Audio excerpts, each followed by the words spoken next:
Juliette Spilbou, c'est intéressant ce que dit la maire de Romans-sur-Isère. Elle dit la fermeté, on aimerait bien la voir au fond à tous les étages. Qu'est-ce que vous lui répondez? Elle a raison.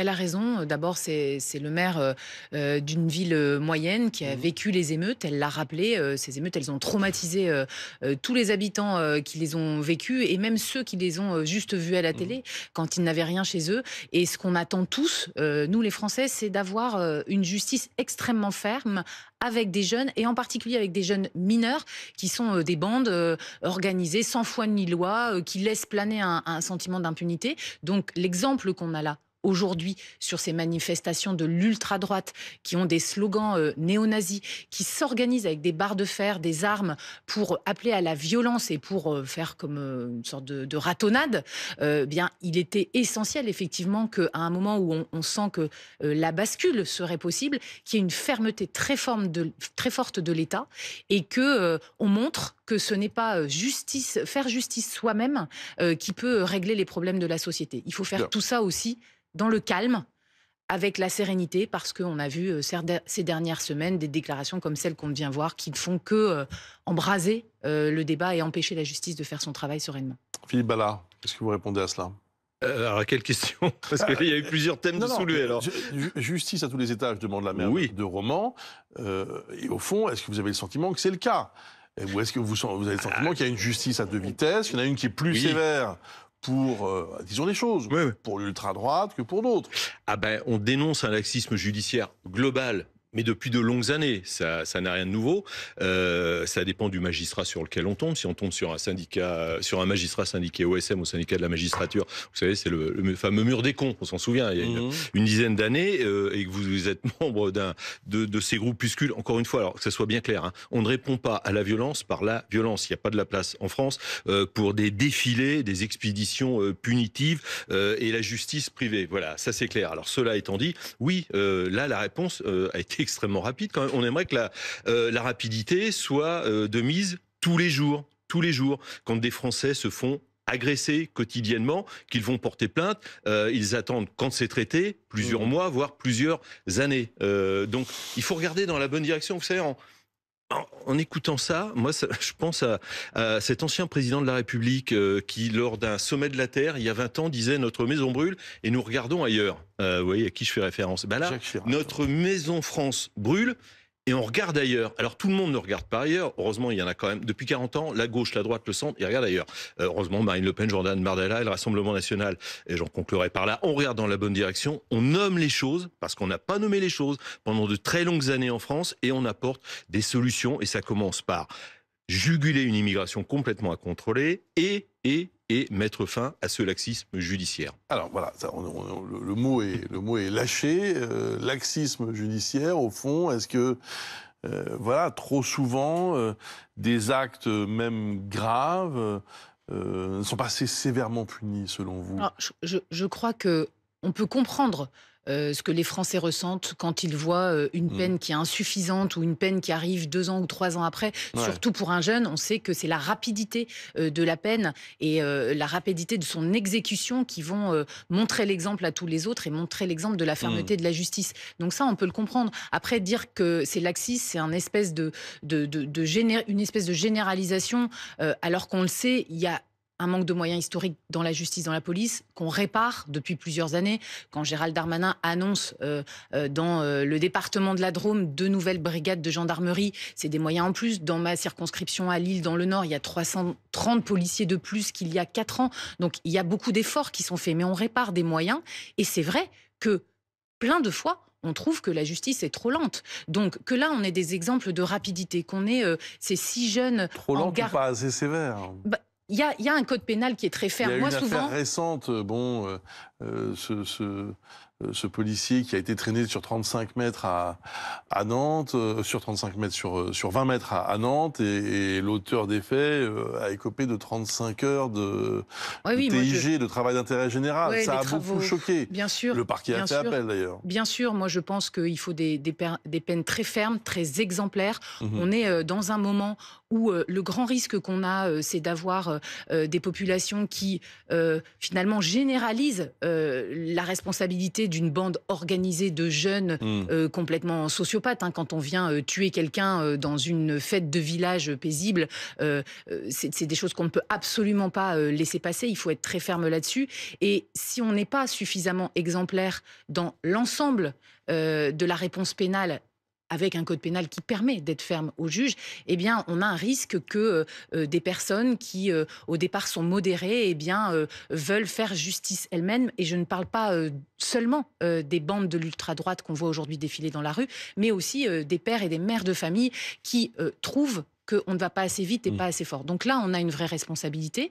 Je pense que Gérald Darmanin, en prenant la parole très régulièrement sur à la fois les raisons de ce qui se passe actuellement, Olivier Véran qui va sur place après la marche blanche, rencontrer la famille, rencontrer les jeunes à Romans-sur-Isère, à Crépol, pour encore mieux comprendre, pour trouver des solutions d'action. Il faut qu'on arrête que ces bandes organisées qui terrorisent les cités, dans les cités, et qui se permettent d'aller à l'extérieur répandre la haine et la violence, soient éradiquées. Et ça, il va falloir qu'on soit très actif là-dessus. Est-ce qu'il y a assez de fermeté de la part de Gérald Darmanin, selon vous, Philippe Ballard ? Mais non, j'écoutais ma collègue dire Olivier Véran est allé, c'est vrai, factuel, pour mieux comprendre. Mais enfin, il peut nous appeler, on va juste lui expliquer ce qui se passe en France, mieux comprendre. Mais on sait très bien que tout ça, c'est le fruit d'une immigration à contrôler. Enfin, c'est mieux que de pas y aller. C'est mieux que de pas y aller. Oui, d'accord. Mais vous avez passé, d'accord, mais pour faire quoi? Quel résultat? Enfin voilà,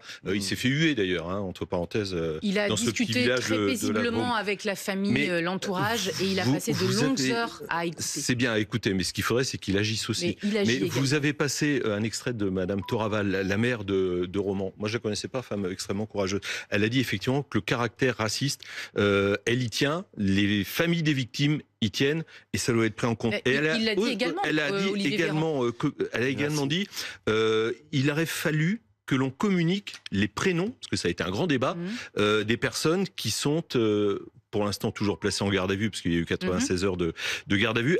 Je reprends son mot, elle a dit ne pas communiquer, ça a été indécent. Enfin voilà, alors je suis pas en train de vous dire que tous les immigrés ou les descendants d'immigrés sont des délinquants, loin de là, mais qu'il y a une surreprésentation de cette population. Moi, je vais vous citer les chiffres du préfet de police de Paris, vous pouvez les vérifier. La moitié des mises en cause préfecture de police de Paris sont des étrangers. Dans les transports en commun d'Île-de-France, 95% des délits sont commis par des étrangers, 69% des agressions sexuelles. Et vous avez les mêmes chiffres à Marseille et à Lyon. Je pense voilà la cause. Non, mais c'est une cause.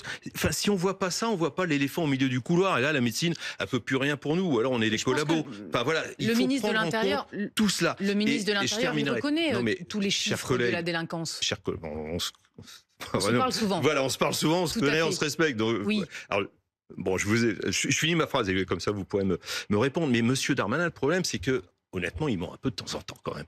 On se rappelle l'histoire du Stade de France, quand il y a eu la finale Liverpool-Real Madrid, où il a mis sur le dos des supporters anglais le fait qu'il y ait eu, heureusement ça s'est bien terminé, mais c'était, on l'a appris après, soit des délinquants qui venaient des cités voisines, ou alors des clandestins qui étaient porte d'Aubervilliers. Enfin voilà, Monsieur Darmanin, il fait beaucoup de com', mais les résultats, quand il y a une agression gratuite toutes les 44 secondes en France, on peut se faire tuer pour un regard de travers, une cigarette refusée, c'est pas brillant. Là, ce qui est sûr, c'est que les gens à Crépol, à Romans-sur-Isère, ils attendent de la transparence, de la vérité, qu'on mette les bons mots. Et très clairement, les jeunes qui sont aujourd'hui en garde à vue, ils sont inculpés pour homicide volontaire, tentative d'homicide. Et le procureur l'a dit, le ministre de l'Intérieur l'a dit, Olivier Véran l'a dit, tous les trois. Si il y a des caractères racistes, si tous les témoignages, il y a une 140 auditions qui ont été faites, et il y en a encore d'autres en cours, si le caractère raciste est reconnu, bien sûr, il sera pris en compte comme un facteur aggravant, et il faut qu'il le soit. Parce que ces bandes-là, effectivement, elles véhiculent de la haine, de la violence, elles terrorisent, il n'y a parfois même pas de sens. C'est contre les institutions, c'est contre les gens, c'est contre la richesse, c'est contre des villageois.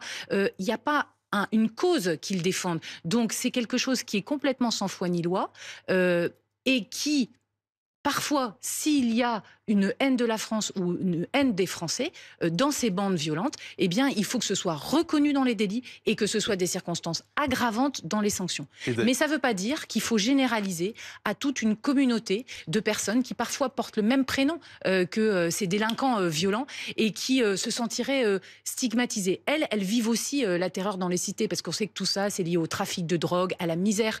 Et donc, moi, ce que je ne veux pas, c'est ce discours du Rassemblement national qui, sur des bandes violentes pour lesquelles on doit trouver des solutions, et là, je suis d'accord, on généralise à toute une communauté et on fasse finalement une France contre l'autre. Nous, on veut la cohésion nationale. Je n'ai pas généralisé. Non, mais je tiens à le faire remarquer. J'ai dit tous les immigrés ne sont pas des délinquants. Effectivement, là, dans les ce cités, sont des Français, il y a en des plus, gens. donc vous voyez, c'est encore plus... C'est ça le problème. C'est ça le encore problème. plus Non, mais, important de bien nommer les choses. Et c'est là le problème, c'est qu'ils sont... Effectivement, ils ont une carte d'identité pour certains, je ne sais pas tous, mais français. Et là il y a un problème. Voilà, 8 sur 9 ont une carte d'identité française. Mais est-ce qu'ils sont français de papier, comme l'on dit? Français de cœur? Enfin, quand on est français de cœur, on ne se livre pas à des actes pareils, tout simplement. Et juste un mot sur l'exécution des peines. Vous savez, il y a 85 000 peines prononcées. Des crimes, hein, oui, non, mais après, il y a une surreprésentation. Bon, voilà, on ferme le débat.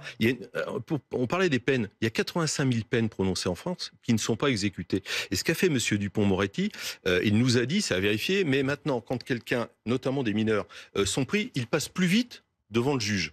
Mais après, la sanction, elle intervient des mois plus tard. Donc, en fait, on n'a rien changé à l'arrivée. Oui, mais vous connaissez le travail de la justice et on peut comprendre qu'il y ait une attente très forte lorsqu'une affaire devient aussi médiatique. Mais la justice, elle a besoin de temps. Alors, s'il faut tout communiquer au bout de 24 heures, les adresses, les noms des gens, la justice, elle a besoin de temps. Elle a besoin même de calme. Elle a besoin de sérénité. C'est là où peut-être les responsables politiques veulent aller trop vite. Non, mais je pense qu'il y a plusieurs choses dans ce que vous dites. Effectivement, la justice a besoin de temps pour enquêter. Là, il y a eu plus de 100 auditions, je crois, 150 même. Ce qui est déjà très rapide. Ça demande du temps. Mais enfin, tout à l'heure, on faisait le parallèle avec les condamnations pour ces osos d'ultra-droite. Alors là, ça a été extrêmement rapide. Là, pour le coup, ça a été quelques heures. Vous les appelez des osos, moi, ils me font pas marrer, hein, je vous le dis franchement. Non, mais enfin, c'est des branquignoles, appelez ça comme vous voulez. Ils ont défilé dans les rues de Lyon. C'est des armes et des saluts nazis et des slogans nazis. Il faut prendre les choses au sérieux, quand même. Non, mais attendez, moi, j'ai été clair. Il n'y a pas de place pour la violence dans la rue. Donc c'est pas des rigolos, c'est des gens dangereux pour la société et la sûreté de l'État. Etc. C'est moins un problème de violence. Je suis pas là pour les défendre. Enfin, ils ont défilé dans les rues. Alors, est-ce qu'ils avaient des armes? Est-ce qu'ils avaient? Quand vous dites zozo et branquignol, vous les mettez dans une certaine catégorie. Ils se baladent pas avec des couteaux pour aller planter des gens dans un bal, si vous voulez. Il y a quand même une différence entre les deux. Ah bah si. Quand on se balade avec une barre en fer, monsieur, on peut tuer quelqu'un aussi. Non mais ça doit pas servir. Je pense qu'il faut prendre au sérieux ces manifestations d'ultra-droite. Mais il faut les prendre au sérieux, mais ça ne doit pas servir complètement comme si c'était des petits jeunes innocents. Ça ne doit pas servir de diversion pour masquer la terreur dans laquelle vivent des Français, y compris dans les cités, y compris des gens issus de l'immigration qui des fois retrouvent leur voiture cramée à 5 heures du matin ou parce qu'il y a un trafic de drogue. Ça s'est vu à Dijon encore il y a 48 heures, sont tués. À Marseille, c'était une jeune étudiante de 20 ans qui a été tuée. À Nîmes, c'est un gamin de 12 ans qui a été tué. Donc, il faut quand même voir la réalité en face. Et tout ça, ces discours sur ces mouvances d'ultra-droite dissous. Alors, en fait, à Lyon, j'ai regardé, c'est Rempart, ça s'appelle, hein, c'est un groupuscule, mais qui est né, en fait, d'une dissolution précédente. Ça s'appelait Génération Identitaire Lyon. Enfin, bon, alors, Gérald Darmanin va dire, oui, regardez, il va gonfler les muscles, j'ai dissous, bon, ça change rien. Et c'est pas le problème. Mais ça doit pas servir de diversion pour masquer la terreur dans laquelle vivent des millions de Français. Enfin, je veux dire, c'est pas normal que quand son gamin de 16 ans part au bal, on ait la trouille au ventre quand on est parent pour savoir s'il va revenir vivant. Donc tout ça, attention, pas de diversion, tout simplement. Là, moi, ce qui est sûr sur les délais de la justice, parce que c'est le vrai sujet, c'est que même s'il y a des comparaisons plus rapides, s'il y a une justice beaucoup plus ferme sur les mineurs, avec un plan de l'action de la justice pour que tout ça soit plus efficace, c'est vrai que la rapidité de la sanction, l'exemplarité de la sanction, y compris quand on fait face à des bandes organisées, ça doit rester la priorité. Donc nous, on est nombreux députés dans la majorité présidentielle à discuter avec les maires, parce que les maires aussi sont victimes de violences. Ils ils ont des outils qui sont très faibles aujourd'hui de rappel à l'ordre pour les parents dont ils voient l'inefficacité. On est nombreux à demander à renforcer l'outillage juridique des maires, des polices municipales, pour que sur tous les petits délits, dès le démarrage, on ait une sanction exemplaire de participation à des travaux de l'intérêt de la commune, etc., pour qu'on sente qu'il n'y a rien qui passe. Parce que c'est ça le sujet, c'est que ces jeunes, ils ont un sentiment d'impunité, ils sont relâchés parce qu'ils sont mineurs, et ça, plus personne ne peut l'accepter aujourd'hui. Donc, il y a des centres éducatifs fermés, il y a des solutions judiciaires, et il faut absolument qu'on les mette en œuvre. Merci à tous les deux. Merci d'avoir accepté de débattre ce matin sur ce sujet.